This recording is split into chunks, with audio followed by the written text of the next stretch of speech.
जय हिंद साथियों, मनोज अकेडमी में आपका स्वागत है।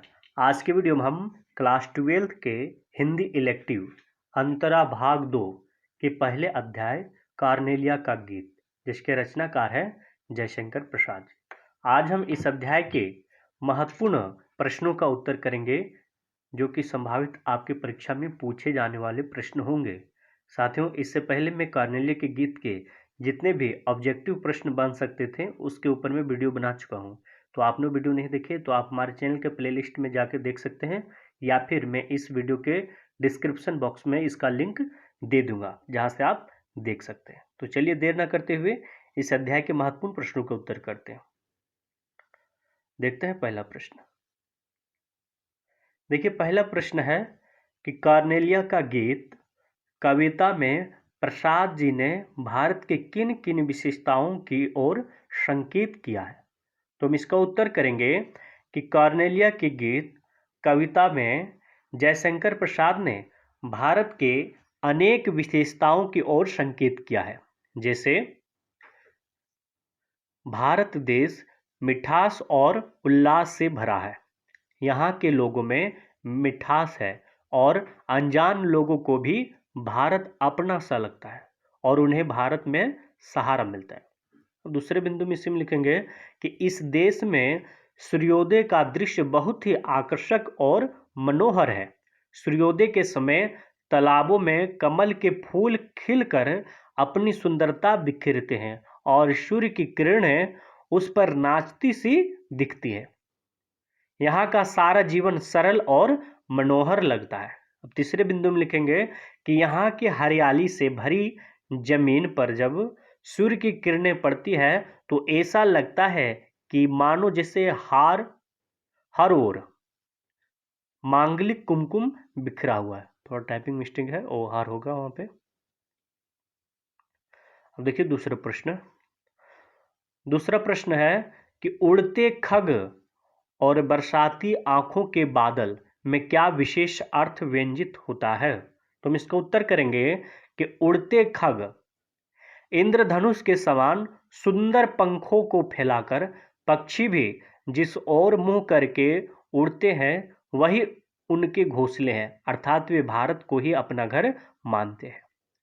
बरसाती आंखों के बादल, जैसे बादल गर्मी से मुरझाए हुए पौधों पर वर्षा कर उन्हें जीवन दान देते हैं, उसी प्रकार भारत के लोग निराश और उदास लोगों को जीवन की प्रेरणा देते हैं, उनकी मदद करते हैं। अब देखिए, आपका प्रश्न पूछा जाएगा सप्रसंग व्याख्या करें। तो देख लीजिए, कम में लिखा हूं पहला प्रश्न कि सारस ताम रस गर्म विभा पर नाय रही तरुशिखा मनोहर, छठ का जीवन हरियाली पर मंगल कुमकुम सारा। तो इसका सप्रसंग हमको व्याख्या करना है। तो हम इसका उत्तर करेंगे। सबसे पहले हमको संकेत करना है कि किसके ऊपर हम इसके व्याख्या कर रहे हैं। तो सारस तामरस डॉट दे देंगे आप, उसके बाद कुमकुम सारा अंत में जो है वो हम लिख देंगे। अब संदर्भ में लिखना है। संदर्भ में लिखेंगे कि कविता का नाम, जो भी कविता का नाम होगा वो लिखेंगे। जैसे किसमें है, कार्नेलिया का गीत। उसके बाद कवि का नाम जयशंकर प्रसाद है। अब इसके प्रसंग हम लिखेंगे। प्रसंग में कि प्रस्तुत पंक्तियां हमारे हिंदी की पाठ्यपुस्तक अंतरा भाग 2 में संकलित हिंदी के सुप्रसिद्ध कवि जयशंकर प्रसाद द्वारा रचित नाटक चंद्रगुप्त से लिया गया है। इसके बाद हम बिंदु इसमें महत्वपूर्ण बिंदु नोट करेंगे। इसमें पहला बिंदु लिखेंगे कि कार्नेलिया सिकंदर के सेनापति सेल्यूकस की बेटी है। दूसरे बिंदु में इसमें लिखेंगे कि इस गीत में कार्नेलिया भारत देश की सुंदरता को देखकर खुशी होती है और भारत की विशेषताएं बताते हैं। अब इसका व्याख्या करेंगे। तो व्याख्या में हम इसके लिखेंगे कि कार्नेलिया कहती है, इस देश में सूर्योदय का दृश्य बहुत आकर्षक और मनोहर है। सूर्योदय के समय तालाबों में कमल के फूल खिलकर अपनी सुंदरता बिखेरते हैं और सूर्य की किरणें उन पर नाचती सी दिखती है। यहाँ का सारा जीवन सरल और मनोहर लगता है। अब इसके विशेष लिखेंगे कि इस जो पंक्ति दिया है उसकी विशेषता क्या है। तो हम लिखेंगे कि इस गीत में भारत देश का वर्णन किया गया है। दूसरा बिंदु लिखेंगे कि इसकी भाषा सरल, सहज और भावानुरूप है। तीसरा लिखेंगे कि यह एक छायावादी कविता है। चौथा में लिखेंगे कि इस गीत में संगीतात्मक है, अर्थात इसे गाया जा सकता है।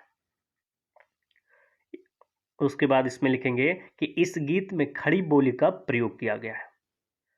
अब देखिए ख का प्रश्न, देखिए इसका भी सप्रसंग व्याख्या करना है। प्रश्न है कि बरसाती आंखों के बादल बनते जहां भरे करुणा जल, लहरें टकराती अनंत की पाकर जहां किनारा।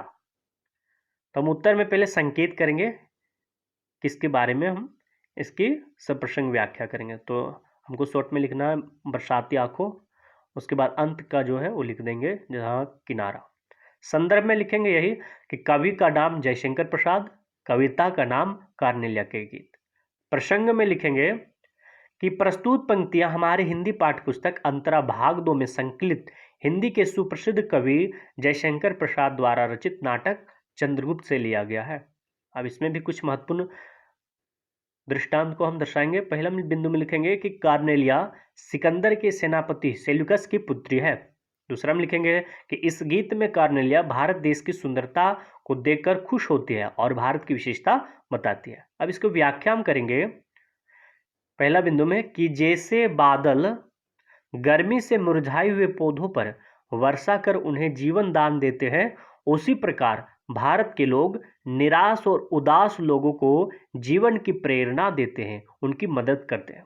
अब इसके दूसरे बिंदु में लिखेंगे कि विशाल समुद्र की लहरें भी भारत से टकराकर शांत हो जाती है, अर्थात दूर से आई लहरों को भी भारत में आकर आराम मिलता है, जैसे दूसरे देश में आए लोगों को मिलता है। अब इसका विशेषता लिखेंगे, विशेष में कि इस कविता में भारत देश का वर्णन किया गया है। अब लिखेंगे इस गीत में संगीतात्मक है, अर्थात इसे गाया जा सकता है। इसके बाद लिखेंगे इसकी भाषा सरल, सहज और भावानुरूप है।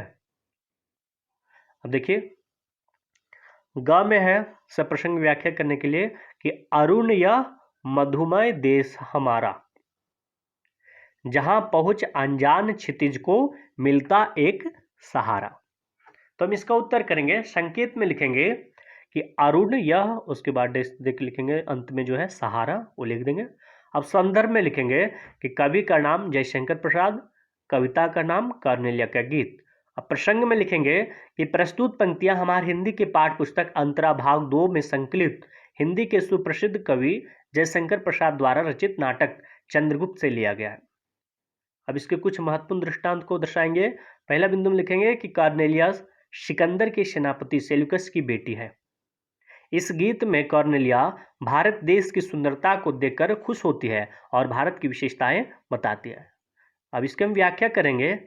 लिखेंगे इसमें कि कार्नेलिया कहती है भारत देश मिठास और उल्लास से भरा है, यहाँ के लोगों में मिठास है और अनजान लोगों को भी भारत अपना सा लगता है और उन्हें भारत में सहारा मिलता है। अब इसकी विशेषता विशेष में लिखेंगे कि इस गीत में भारत देश का वर्णन किया गया है, यह छायावादी कविता है। उसके बाद लिखेंगे यह एक शब्द मुक्त कविता है। शब्द मुक्त यह नहीं होगा, थोड़ा इसमें टाइपिंग मिस्टेक है, इसको आपको नहीं लिखना है। आगे देखिए लिखेंगे इस कविता में संगीतात्मक है, अर्थात इसे गाया जा सकता है। आगे हम लिखेंगे इसकी भाषा सरल, सहज, भावानुरूप है। आगे का देखिए प्रश्न है कि हेम कुंभ ले उषा सवेरे, भरती ढुलकाती सुख मेरे, मंदिर ऊँघते रहते जब, जगकर रजनी भरतारा। तो संकेत में हम लिखेंगे हेमकुंभ ले, डैश देने के बाद लिखेंगे भरतारा। संदर्भ में लिखेंगे कि कवि का नाम जयशंकर प्रसाद, कविता का नाम कार्नेलिया का गीत। अब प्रसंग में हम फिर लिखेंगे इसी तरह, पहले जिस तरह लिख देते हैं कि प्रस्तुत पंक्तियां हमारे हिंदी पाठ्यपुस्तक अंतरा भाग 2 में संकलित हिंदी के सुप्रसिद्ध कवि जयशंकर प्रसाद द्वारा रचित नाटक चंद्रगुप्त से लिया गया है। अब इसमें पहला बिंदु हम देख लिखेंगे कि कॉर्नेलिया सिकंदर के सेनापति सेल्यूकस की बेटी थी। इस गीत में कॉर्नेलिया भारत की सुंदरता को देखकर खुश होती है और भारत की विशेषताएं बताती है। अब इसकी व्याख्या हम करेंगे। पहला बिंदु देखें कि रात भर के जागे हुए तारे जैसे ही सुबह होती है सुबह उगते दिखाई देते हैं, ऐसा लगता है मानो छुपने की तैयारी में हो।